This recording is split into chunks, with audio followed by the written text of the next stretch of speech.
La question. Après. Je m'appelle Sarah. Pourquoi veux-tu, Sarah, être baptisée en ce jour? Pour faire une alliance avec Christ. Amen. Tu as tout entendu, tu as tout compris. Si tu as retenu ça, c'est bon. On ne peut pas tout comprendre. Comme quelqu'un me dit, mais je suis tellement consciente aujourd'hui de la valeur du baptême que j'ai envie de me rebaptiser. Non. Ta foi, quand tu l'as faite, est suffisante. Demain, tu comprendras encore plus les profondeurs, les raisons, les valeurs de ce que tu as fait. Mais aujourd'hui, il ne te suffit que de croire. Je passe le micro à notre sœur Manuela, c'est ça? Mélissa. Mélissa, décidément. Mélissa. Oui. Pourquoi tu veux te faire baptiser? J'ai déjà fait une alliance avec Dieu. Amen. Je veux la renouveler. Tu t'es déjà baptisé d'eau? Non. Ah, d'accord. Donc tu avais quelque alliance, comme j'ai dit, tu avais déjà une alliance avec lui, mais aujourd'hui, cette alliance-là, c'est celle qui doit être la première, qui valide les autres alliances. Ok? Oui.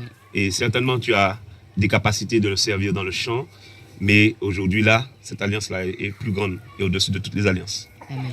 Ok? Amen. Je regarde si j'ai d'autres questions à te poser. C'est bien. Et je dirais même, tu as traîné, tu as tardé. Je me suis permis. C'est pas faux? Ok. Alors, Gérard. Donc, tu es content, tu le voyais comme ça, tu attendais que ça. Voici les deux termes qui m'ont touché. Tu attendais que ça, mais imaginez-vous que je ne t'avais pas dit ça. Tu me mets la pression, toi? Quoi?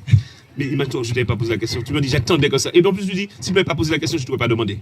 Parce que ça fait un moment, j'ai accepté Dieu dans ma vie. Vous voyez? Et voilà une parenthèse que j'ai envie de faire quand même, qui est très important. Regardez que aujourd'hui, on peut faire des prières de salut, mais aucunement dans la Bible, on parle de prière de salut qui sauve. Si vous en avez une, vous me montrez. Mais il n'y a pas de prière de salut qui sauve.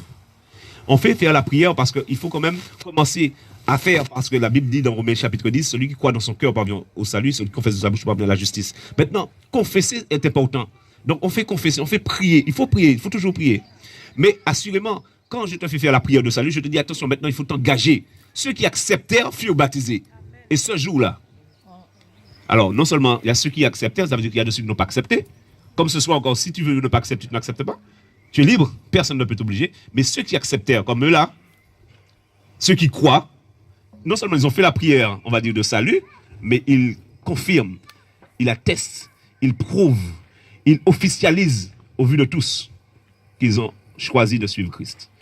Alors je termine mon texte quand même pour l'honorer, le Seigneur.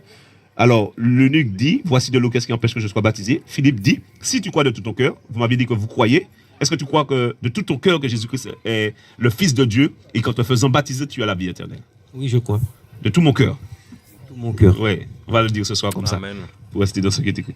Alors, est-ce que tu crois de tout ton cœur que Jésus-Christ est le Fils de Dieu et qu'en te faisant baptiser, tu as la vie éternelle? Oui, je crois de tout mon cœur. Oui, c'est bien. J'aime ça de tout mon cœur. Est-ce que tu crois en Jésus-Christ? Oui. Tu crois qu'en te faisant baptiser, tu as la vie éternelle? Oui. Tu ne crois pas que tu es trop jeune? Non. Tu es sûr que tu n'es pas trop jeune? Sûr. Ok, c'est bien. Acclamons la gloire du Seigneur.